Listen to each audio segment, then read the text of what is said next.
Y cuando pensaba en cómo compartir hoy la escritura, inmediatamente se me venía a la mente que tenemos que responder a la pregunta de por qué al final de cuentas adoramos a Jesús. Pero también, aunque se nos ha enseñado en términos de homilética que uno debería de presentar un tema totalmente claro y único, me doy cuenta que perfectamente ese mismo tema nos responde a la pregunta: ¿cómo tener verdadera y permanente felicidad? Dice la palabra, si usted tiene una copia de la escritura, lo puede ver ahí en San Mateo capítulo 2. Cuando nació Jesús en Belén de Judea, en días del rey Herodes, vinieron del oriente a Jerusalén unos magos, diciendo, noten la pregunta, ellos iban bien enfocados: ¿dónde está el rey de los judíos que ha nacido? Porque su estrella hemos visto en el oriente y venimos a adorarle. Oyendo esto, el rey Herodes se turbó y toda Jerusalén con él. Y convocado todos los principales sacerdotes y los escribas del pueblo, les preguntó dónde había de nacer el Cristo. Ellos le dijeron: en Belén de Judea, porque así está escrito por el profeta. Y tú, Belén, de la tierra de Judá, no eres la más pequeña entre los príncipes de Judá, porque de ti saldrá un guiador que apacentará a mi pueblo Israel. En este pasaje hay varios elementos que nos pueden a nosotros ayudar hoy, y quisiera compartir de inicio diciendo que todos adoramos a algo, y las cosas que adoramos compiten constantemente por nuestros afectos. En el caso de estos magos, observamos que ellos venían a adorar al rey de los judíos. Así es que con ellos no hubo cosas que les distrajeran. No hubo una competencia de sentirse infelices por las dificultades del camino o por el tiempo que tuvieron que invertir, por las desveladas, por las madrugadas, por aguantar sacrificios, porque ellos tenían perfectamente claro a quién iban a rendirle tributo. Y quiero decirte que hay una diferencia muy grande en la colocación de tus afectos en aquellas cosas que no pueden satisfacerse, en relación a poner tus afectos, no voy a decir en aquellas cosas, sino en aquel que sí puede satisfacerte. Así es que si me preguntaran a mí en un testimonio por qué yo he decidido seguir a Jesús, te diría que en gran medida la razón de por qué he elegido seguir a Jesús es por la satisfacción que Él me ofrece en lo más profundo de mis afectos, y que jamás ha quedado esa satisfacción ni truncada, ni desvalida o inválida. Más bien, he experimentado que el momento, cuando he experimentado el amor de Cristo, es el momento de curación definitiva para mí, en cualquier circunstancia. Pero no solo eso, también he observado que los que han experimentado el amor de Cristo han encontrado también un tiempo de curación para ellos, para los que han estado en esa misma situación. Y resulta que esa curación ha llegado a todo su ser, por lo cual creo también que esta sería para la creación la respuesta en el actual vivir del mundo. Es la persona de Cristo quien da pie a esto. Y lamentablemente hemos torcido ese momento con bastante frecuencia, queriendo experimentar en otras cosas lo que solo Cristo puede dar. ¿Por qué debemos entonces adorar a Jesús? Y la verdad es que la razón por la que estamos en este mundo es para adorarle. Y cuando respondemos nosotros el por qué, pues sentimos un desafío, que es el desafío de este día, y es lo que vamos a buscar responder. Porque para que tú lo sepas, en este momento hay unos 1,000 millones de personas en la tierra, tal vez momento antes, momento después, que se están reuniendo en los servicios virtuales o presenciales de alguna iglesia. Por lo menos unas 1,000 millones de personas que se hacen llamar cristianos porque han decidido adorar a Jesús. Y la pregunta otra vez vuelve a surgir: ¿por qué? ¿Por qué nosotros adoramos a Jesús? Porque alguien adoraría a Jesús. Es probable que tú nunca hayas entendido por qué otros adoran a Jesús, y vamos a buscar esa respuesta, pero vamos a buscarla pidiéndole al Señor en oración que Él nos ayude. Oremos entonces en este momento. Señor, comenzamos en este momento reconociéndote como el único Dios verdadero. Y sabemos, Señor, que en tu gran amor diste a Jesucristo para que Él se encarnara y experimentara nuestras debilidades. Aún Él fue tentado, como veremos, pero fue tentado, Señor, sin caer en el pecado. Hoy te agradecemos porque el que Él naciera permitió que Él también muriera en la cruz del Calvario a favor nuestro.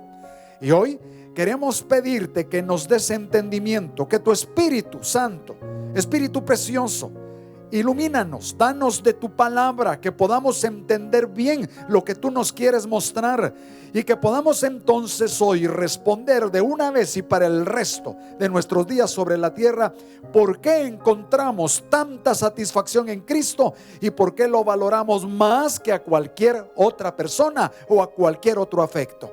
Ayúdanos en este día, en el nombre de Jesús. Amén. Bueno, qué bueno saber entonces que el Señor nos va a ayudar. Y mi esperanza el día de hoy es que usted se vea a sí mismo y que todo creyente se vea a sí mismo también, o a cada persona que me esté escuchando que se vea a sí mismo y que se pregunte de una manera personal qué es lo que usted está adorando. Cuenta un pastor, algunos han escuchado algo de él seguramente, llamado Mark Driscoll, que cuando uno va a la India y uno va alrededor de los pueblos cercanos a la ciudad, en esas carreteras hay pequeñas cabañas donde constantemente se hacen sacrificios de pollos a las deidades a los que aquellos que hacen ese sacrificio quieren exaltar. Y él dice que cuando llegó allá, él pensó, pero ¿cuánta idolatría hay acá? Pues bien, se le preguntó entonces cuando él fue a la India, a una señora de allá, le preguntó él cuándo pensaba otra vez regresar a Estados Unidos. Y ella dijo que probablemente nunca, porque le asombró el nivel de idolatría que había en Estados Unidos.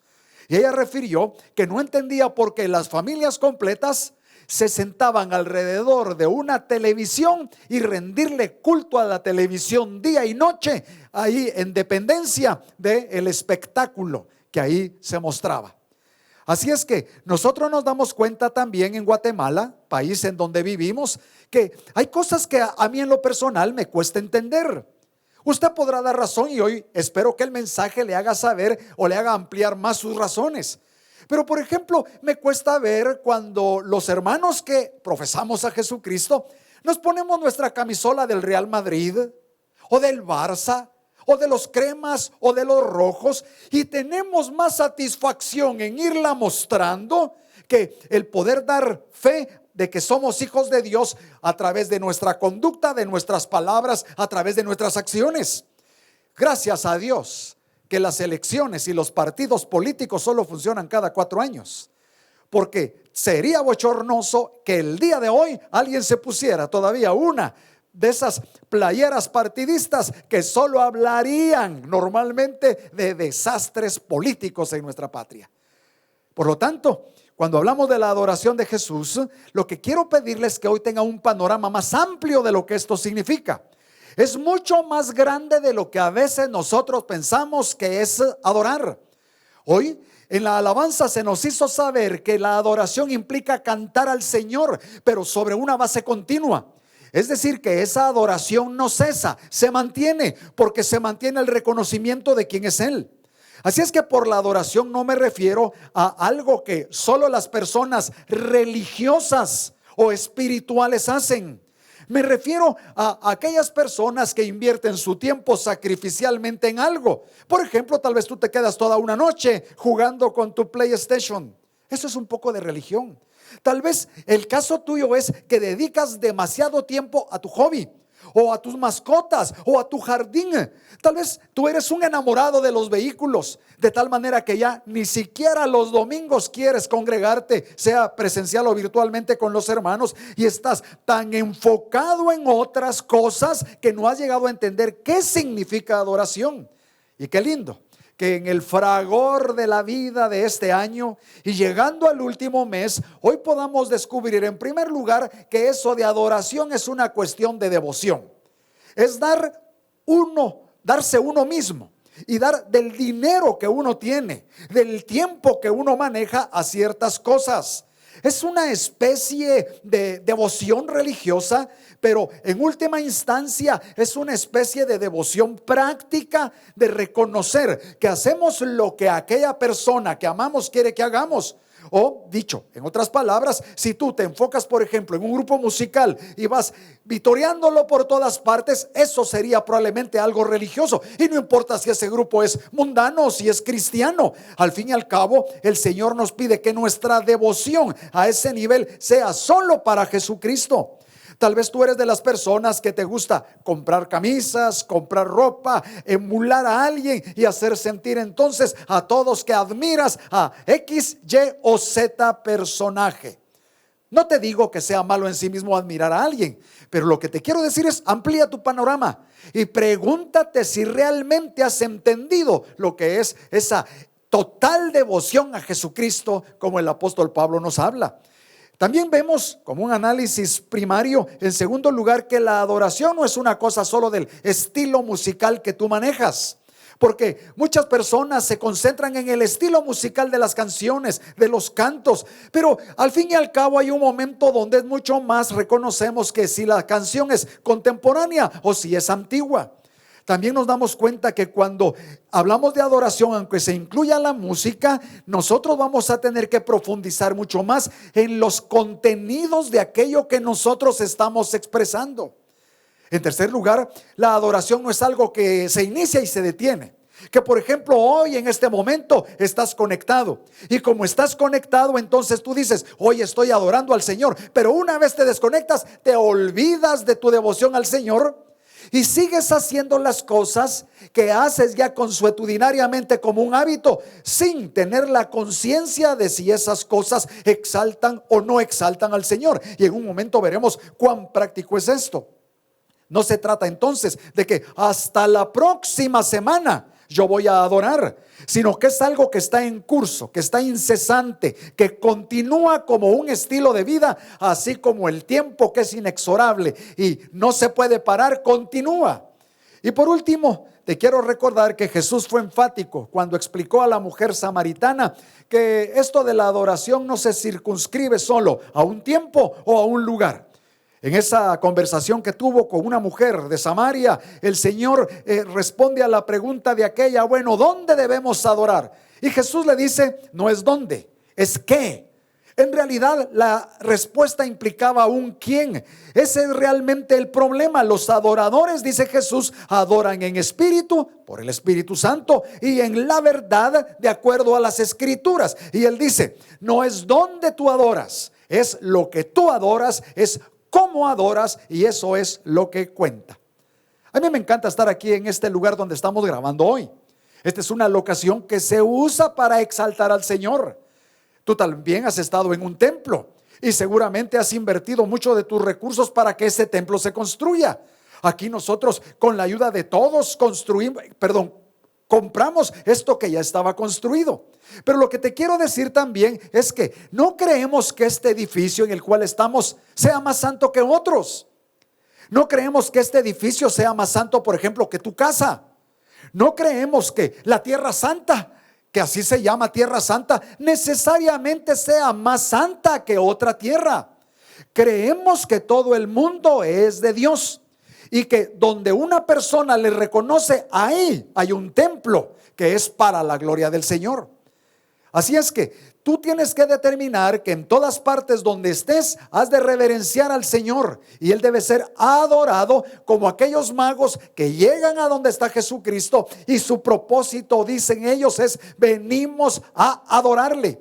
Y nota que solo en esa expresión venimos hay una implicación de iniciativa, hay una implicación también de preparación, hay una implicación en la que la acción del corazón se manifiesta a través de los actos. Venimos a adorarle. Por lo tanto, quisiera entonces recordarte lo que el apóstol Pablo nos dice en Romanos capítulo 11, versículo 36. Si tienes una copia de la Escritura, vas a encontrar que lo que dice en Romanos 11, 36 es lo siguiente: porque de Él, y por Él, y para Él son todas las cosas. A Él sea la gloria por los siglos. Amén. A Él, que es Dios, ha de ser la gloria para siempre. Sabemos que Dios no tiene principio ni fin. Así es que la gloria para el Señor ha de ser para siempre. Y quiero que mantengas por un momento en tu mente esta palabra gloria, porque la vamos a unir con otro pasaje de Romanos capítulo 12. Cuando dice el apóstol: por tanto os ruego, hermanos, por las misericordias de Dios, que presentéis vuestros cuerpos como sacrificio vivo. Nos volveremos entonces frecuentemente a adentrar también en el tema del sacrificio santo y agradable a Dios, que es vuestro culto racional. Así es que lo que está diciendo es: siempre vamos a tener algo en la posición de gloria. Y déjame decirte que gloria significa el peso que tiene algo, la importancia que tiene algo, el reconocimiento que tiene algo o alguien, esa posición que la hace diferente a las demás personas en este caso. Pues cuando pensamos nosotros en que es al Señor a quien nosotros debemos de glorificar, lo que estamos diciendo es que no es por épocas que uno le glorifica, no es por sencillamente tiempos o celebraciones en las que uno está más dispuesto, en las que se debe de glorificar, sino que más bien decimos que el Señor siempre ha de ser importante para nosotros, que hemos de buscar su excelencia imitándole, que Él es prominente para todas nuestras decisiones, que Él es literalmente el mayor tesoro de nuestra vida, que Él es el anhelo más profundo que día a día nosotros tenemos. Cuando vemos a Jesús, encontramos que Él es la fuente de muchas bendiciones. Por ejemplo, el día 24, que estaremos también transmitiendo a las 7 de la noche, tome nota, el día 24, jueves a las 7, estaremos presentando el caso de Jesús como fuente de esperanza. Y usted va a poder ver que esa esperanza de que Jesús trae a nuestra vida es la alegría que nosotros podemos experimentar cuando a Él le tenemos en la posición de la gloria. Por lo tanto, lo que le quiero decir, mi querido amigo, mi querido hermano, es que absolutamente todos, usted y yo, todos somos adoradores, porque todos tenemos algo que ponemos en primer lugar, y ese primer lugar determina la relación que nosotros tenemos con ese algo o ese alguien. Por ejemplo, hay personas que adoran a su mascota, hay personas que adoran a su esposo o a su esposa. De hecho, usted puede ver las canciones contemporáneas y va a descubrir que hay muchísimas canciones donde literalmente se habla de la adoración al cónyuge. Algunos adoran un vehículo o tal vez un hobby, ciertas experiencias que han tenido. Algunos adoran sus ingresos o la educación que tienen o la casa en la que viven. Bueno, lo que sea. Hay una relación que identifica aquello a lo cual nosotros estamos adorando. En otras palabras, hay algo que nos saca de la cama por la mañana. Y cuando nosotros nos levantamos, entonces nuestros corazones y nuestras mentes mantienen presente eso. Esta semana estaba viendo el programa. A mí me gusta ver programas de vehículos, de motores, de carros. Y estaba viendo el programa de un personaje que tiene una chatarrera pero inmensa aquí en Estados Unidos. Y entonces en determinado momento él está arreglando un motor, un vehículo, pero él dice esta frase: y recuerden que me voy a meter a todo aquello que signifique dinero. Eso es adoración. Por lo tanto, si nosotros entonces determinamos qué es lo más importante, y en términos funcionales eso toma el primer lugar, es a eso que nosotros vamos a estar dedicando nuestra adoración, y funcionalmente eso será nuestro Dios. Quisiéramos entonces, hermanos, recalcarles a ustedes que otra cosa que implica esto de tener a alguien en la posición de gloria es que le hacemos sacrificios. Y se puede saber cuál es el verdadero Dios funcional, les diría, al mirar los sacrificios que se hacen para Él. Solo hay ciertas horas en un día, y sacrificar algunas horas de ese tiempo para cierta cosa o persona habla de nuestra adoración. Solo tenemos cierto número de quetzales para gastar, pero poner ciertos quetzales dirigidos a gastar en cierta persona o cosa que tiene esa posición de gloria nos va a hablar el día de hoy. Así es que tenemos que estar examinando la forma en la que gastamos nuestro dinero también, para ver si hay algo que está en la posición de preeminencia o de gloria en nuestra vida. Cuando nosotros sacrificamos entonces tiempo, recursos, talento, es porque no queremos que nada más llegue a esa posición de gloria que lo mejor que nosotros tenemos.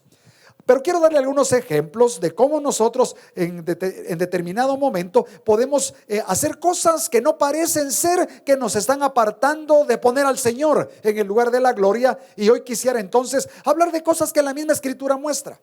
Por ejemplo, en algunas personas, dice el apóstol Pablo, esa posición gloriosa es ocupada por el vientre.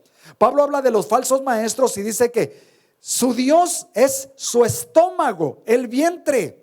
Y con esto entonces nos damos cuenta que hay personas que pueden estar comiendo mucho y sin darse cuenta adorando la comida y tomando su dinero en esto que es comida para después dedicarlo a comprar alimentos, y comen más y más y más, convirtiéndose ya en algo que ya no es adoración, es un pecado, es la glotonería. Y una vez cayendo en ese asunto, se descubre que el estómago es su Dios. Si directamente le preguntamos a alguien, ¿verdad que el estómago es tu Dios?, es casi seguro que vamos a responder nosotros mismos: no, el estómago no es mi Dios. Pero ¿quién de nosotros no ha dicho qué rico es comer? Tengo un amigo que cuando come no dice qué rico es comer. Él dice siempre: esto no es vida, esto es vidaza. Y eso nos hace ver entonces que todos tenemos la tendencia a hacer ciertos sacrificios aún de salud cuando se nos olvida que nuestro estómago no debe de ser nuestro Dios. Por eso yo les animo siempre a que ustedes decidan que ciertos tiempos de comida se van a proponer el no consumirlos, y que en ciertos tiempos de comida van a consumir no el muñequito de tortillas, de 15 tortillas, sino una tortilla tal vez, solo como un acto de decisión para saber que estamos gobernando nuestros afectos. Probablemente alguien dirá: no, yo no voy a hacer eso. Ayer miraba un programa también donde se hablaba de los kilos de más. Y resulta que una persona ya frustrada porque ha hecho esfuerzos para mejorar su salud, pero todavía pesa 200 y pico de kilos, llora, sienta un gran berrinche y comienza a decir: yo ya no sigo con esto no sirve para nada, voy a seguir con esta vida hasta que me muera. A veces no nos damos cuenta que cuando adoramos cosas que no son a Jesucristo, cuando adoramos posiciones que no es la de Cristo, nosotros mismos vamos sentando el camino para nuestra propia destrucción. Quiero entonces animarte a que hagas todo lo que debes de hacer, pero no estés adorando tu estómago. Si eres de los que tienen en una posición de gloria, por ejemplo, ¿qué otra cosa podría ser? Ojo, el sexo. Entonces lo que tienes que entender es que vas a tener la tendencia a hacer sacrificios, sí, a ese Dios llamado sexo, que van a ir en contra de la santidad, en contra de la castidad, en contra de la fidelidad, en contra del mismo matrimonio. Y te vas a dar cuenta que las personas que han decidido amar el sexo el día de hoy hacen todo sacrificio que pueden en contra de la santidad, y sacrifican su intimidad con Dios para adorar el sexo. Y eso es lo que hacen, viven esos sacrificios, pero solamente para mantener la vida sexual desordenada, por cierto, en una posición de gloria. Y lo podemos hacer así como con la comida, así como con el sexo, también lo podemos hacer con el deporte.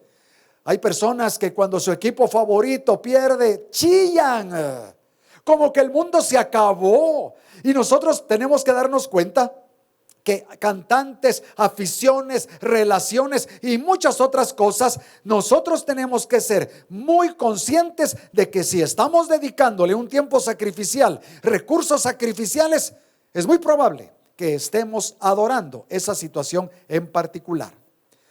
Pongamos un ejemplo práctico. Digamos que hay una chica que conoce a Jesús.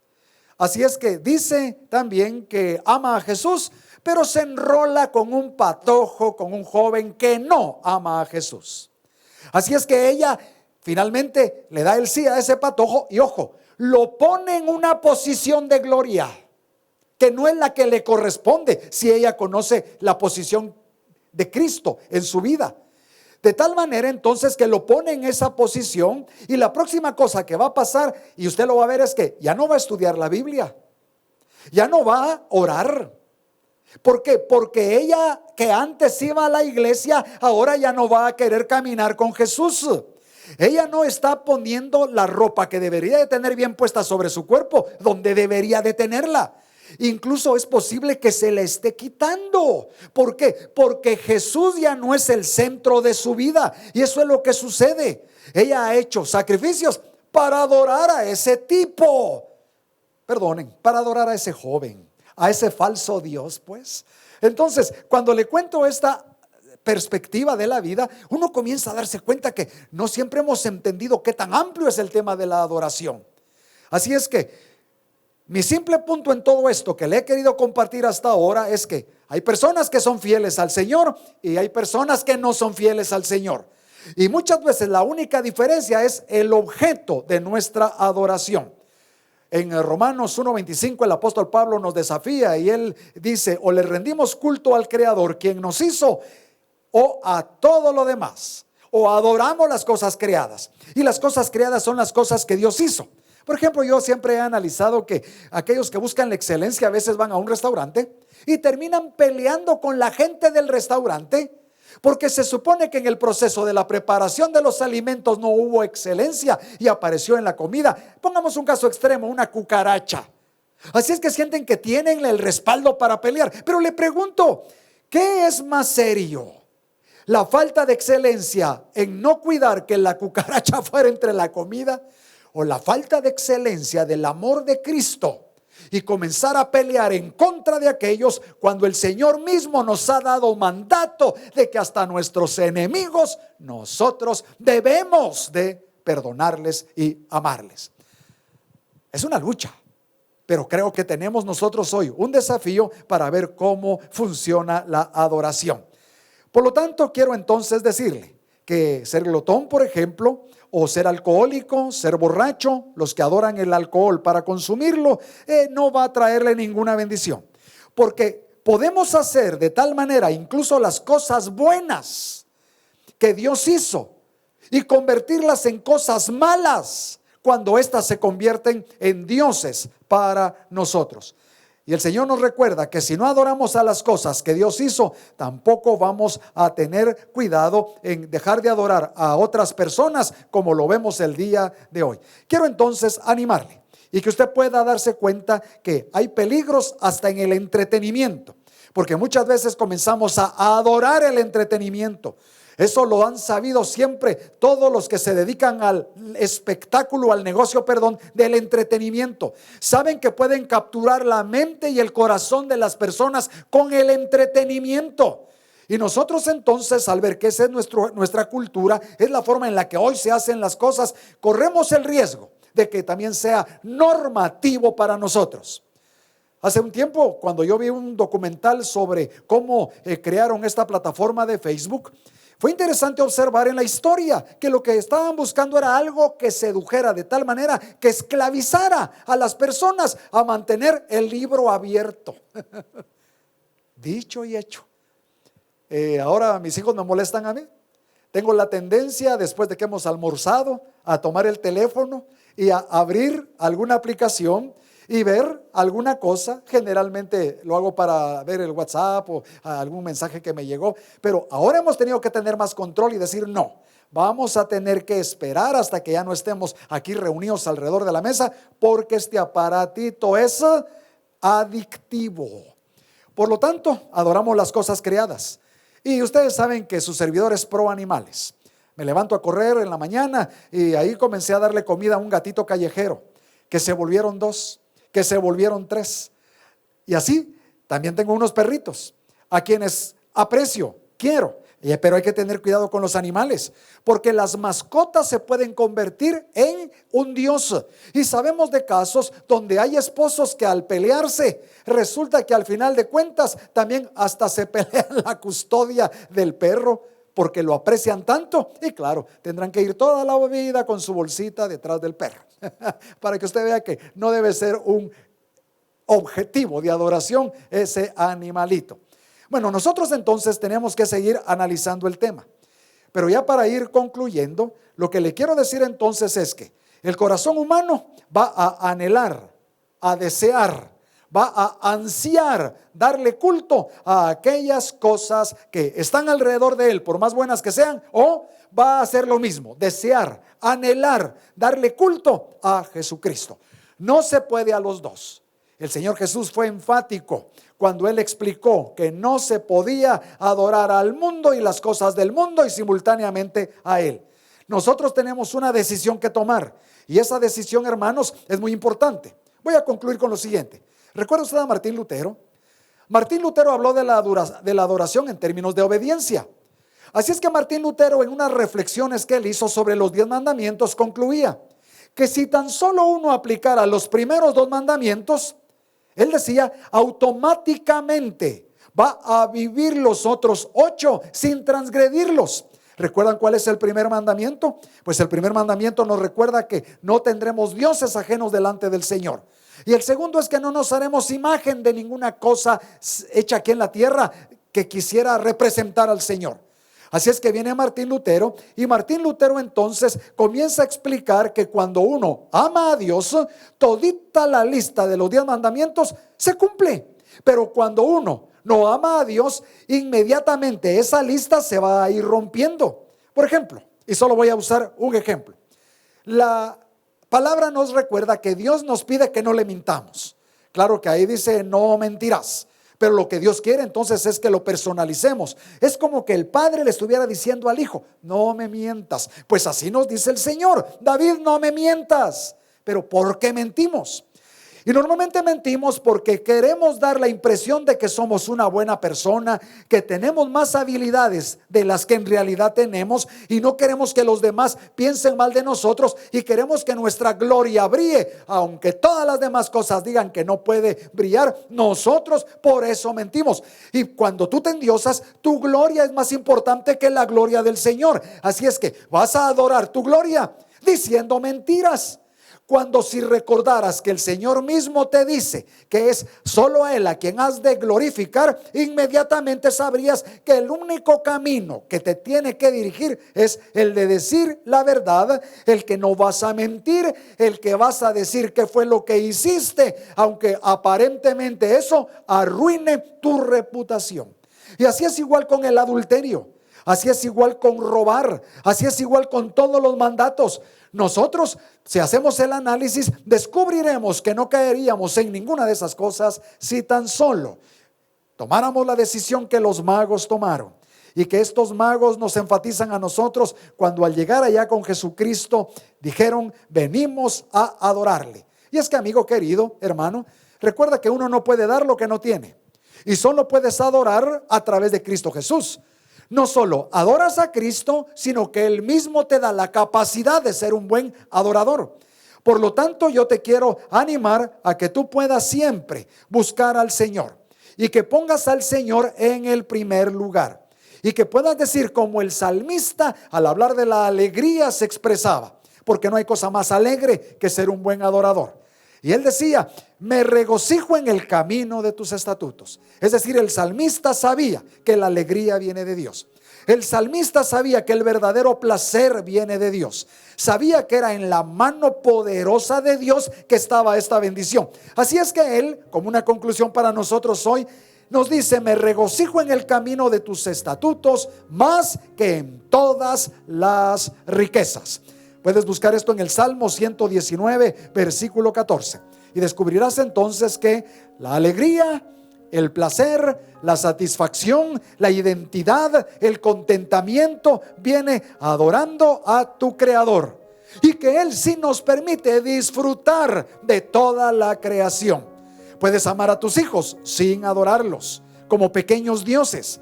Puedes disfrutar a tu mascota, sí, sin ponerla en la posición que no debe de tener. Puedes también ir a ver un partido de fútbol. No creemos que sea pecado el que vayas a ver un partido de fútbol, pero vas a tener que tener cuidado de que aún la comida, aún la bebida y todo lo que hagas no tome la posición que solo el Señor ha de tomar. Y si tú siempre mantienes en perspectiva a tu Dios y siempre dependes del Señor, verás, tu vida va a ser transformada, porque descubrirás entonces que ser cristiano en ese sentido sí equivale a tener pruebas, pero también equivale a ser feliz.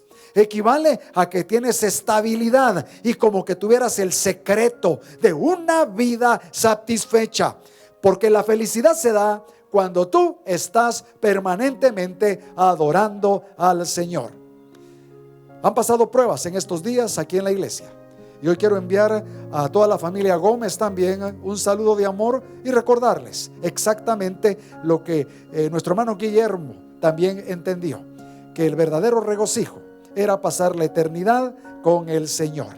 Y nosotros nos movemos en la perspectiva, hermanos, de que siempre vemos el futuro, pero nos sirve para saber vivir el presente. Tema que estaremos desarrollando este próximo jueves. Hoy, mientras tanto, yo te animo a que verdaderamente seas un adorador continuo del Señor. Deja por un lado todas esas cosas que han tomado el primer lugar y a partir de hoy concéntrate, sí, en ser feliz en el Señor. Bueno, bendiciones de Dios para tu vida.